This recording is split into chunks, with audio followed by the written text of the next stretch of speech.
hand if you have a book published in here. 1, 2. I also worked in book publishing, it helps. How did it feel when you were able to hold this book in your hand for the first time? Wow, that is a question I have not gotten. That's really interesting. So before you get the finished books, you get what are called advanced readers copies. So it's like sort of it's the version that they send out to reviewers and to bloggers, and basically to like build buzz for your book. So I got that before I got the finished thing. And when I like got the box, I knew what it was, and so I was like very hesitant about opening it because I was like kind of scared. I don't know why.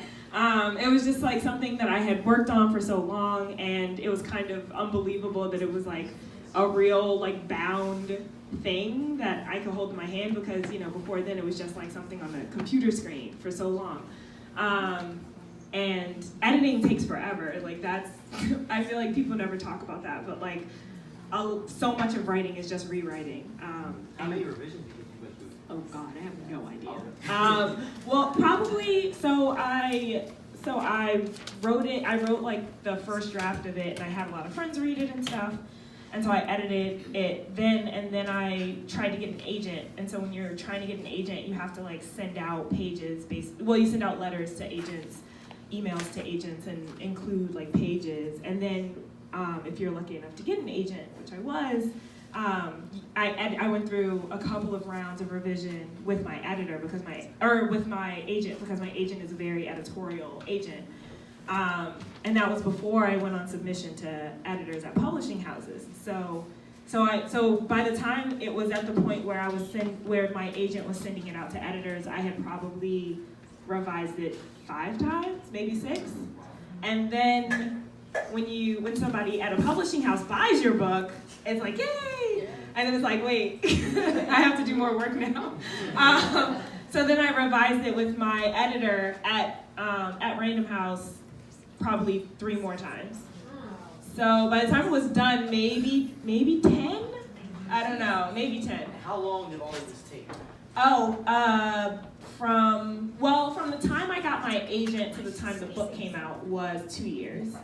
But I started writing the book probably a year and a half before that, but I didn't write it straight. I wrote it, then I got this terrible job that was like super stressful, and I didn't write it all for like a year. So I probably wrote the book over the course of a year and a half, but actual writing maybe like 9 months. So like from the time I like wrote the first sentence to the time the book came out, it was probably like 4 years. And when you opened that box, you had it in your hand. Yeah. I was just like, I don't know, it was sort of like an out-of-body experience. Like, it felt like it wasn't happening to me. Like, it felt like it wasn't my book. It was just like a book, like in a box. I was like, oh, okay. But then, like, when I think the moment where it hit me was when I, like, saw my name on it. And then when I got the finished book, and on the back flap, my picture is in there. And I was like, oh, okay. This is a real thing that happened. So, yeah. What inspired you to write this book? Well, I always wanted to be a writer, like ever since I was really young, but this book particularly was inspired by my now husband. When we were still dating, he moved to San Francisco, and I stayed in New York because I had just gotten my dream job and I didn't want to leave. And in San Francisco, he had gotten an offer for his dream job, and I didn't want him to stay. And so it was kind of a big decision, but we like decided together that he should go. But after he left, I didn't know any of his friends in San Francisco, and I had this like overwhelming fear that something bad was gonna happen to him, and that I was gonna find out about it on social media. So that was kind of where the sort of seed of the story came from. And so in this story, there's 3 main characters, and one of the characters finds out that her best friend was in a car accident from a post that someone makes on social media. So that was kind of where the idea came from. And then of course it like became much bigger than that, but yeah. When you read the cover, The Beauty That Remains, what do you want the reader. Oh, wait. Oh. Sorry, I Yeah, keep yeah, passing okay. you back and forth. What do you want the reader to gain from your title? What do you want to resonate with the reader? So titles are interesting. So I also work in publishing, in marketing, and titles change a lot. And so the original title for this book was Unraveling Lovely, which is the name of the band that's in the book. And the band is sort of the glue that like brings all the different characters in the story together. But nobody liked that title except for me. or oh yeah, and her. Or I guess no. Okay, nobody who like makes decisions cared about the title except for me. And so when we started trying to figure out what the title should be, my editor was doing a lot of research and like sending me lists of like awful titles that I hated. And I was doing a lot, like looking up a lot of things and like looking up quotes and reading like song lyrics and poetry and all this stuff, trying to find something. And there's actually, there's a word in Portuguese that means the love that remains. It's like an untranslatable word. It's basically like if you lose something or someone that's really important to you, and all that's left is like the memories and like the feeling of that person or that thing. It's called saudade. I'm probably pronouncing it wrong, but it's like a Portuguese word. And you know Portuguese? I know that word. You know that word? Yeah. Yeah. And so I like, when I was like doing all this research, like looking up like untranslatable words and like poetry and all this stuff, I found that word, and the rough translation is the love that remains. And so this story is all about like losing people and sort of trying to remember like what you have left. And so I thought that word fitted perfectly, and I didn't like the love that remains because I thought it sounded too like romantic. So that's where the beauty that remains came from. And ironically, I found out later there's an Anne Frank quote that has a similar phrasing to it in it. It's like instead of thinking of all the misery, I think about all the beauty that still remains. So it actually works really, really well. So I guess like when people see this title, I just want them to remember that like even if things feel dark, there's still hope. So yeah.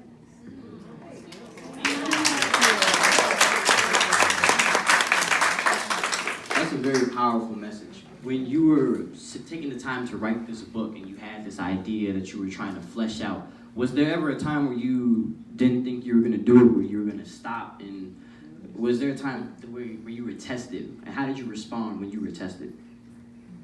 That's a really good question. These are none of the questions that they sent me ahead of time, which is fine. No, which is fine. No, this is great. This is great, and I feel like I've done a lot of like Q&A type things like this, and I feel like you're not asking me any of the same questions that I'm used to answering. So this is great. So yes.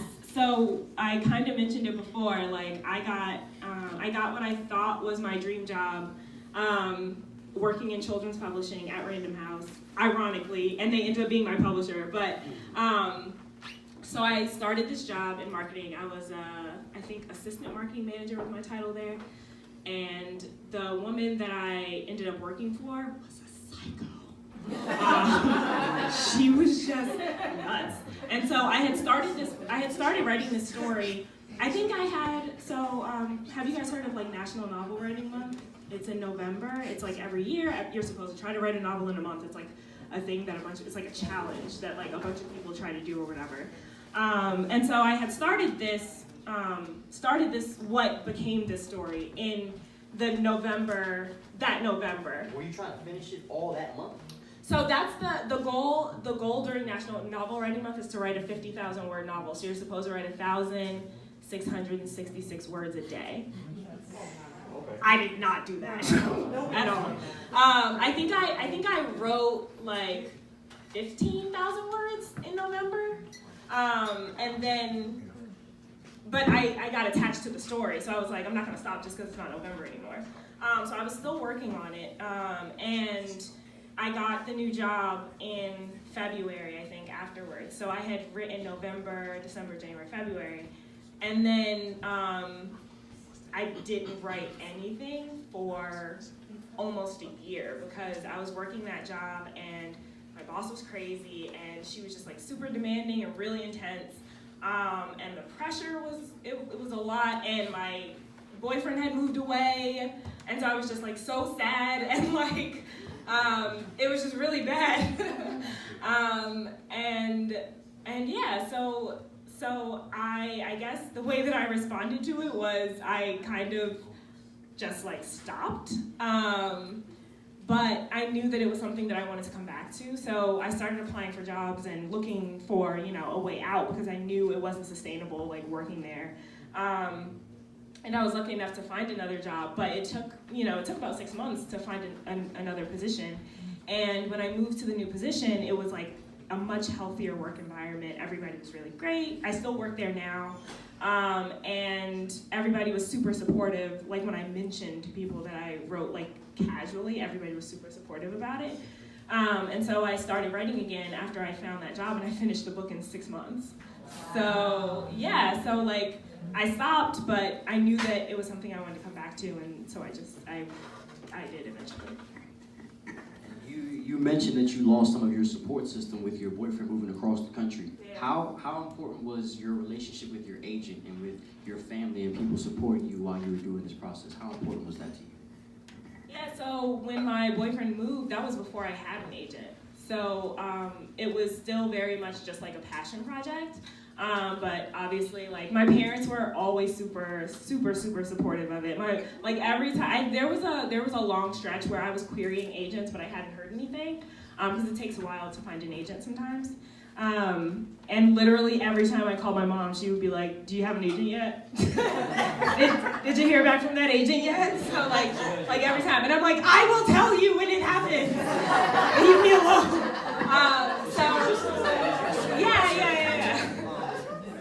So no, they were both super supportive of it, and all of my friends were really supportive. I think it's really important if you want to be any kind of artist to like find your like tribe or like find your community, because I met other writers and that was really helpful because it was sort of like you're struggling through it together. So wait, I don't remember your question. Just talking about your support system. Okay, yeah. So, okay, here you go. Right. Good. You felt it. I felt it. You were speaking from the heart. You lost it. But from the list of questions that I was given, it said you were featured in Essence magazine. Yeah.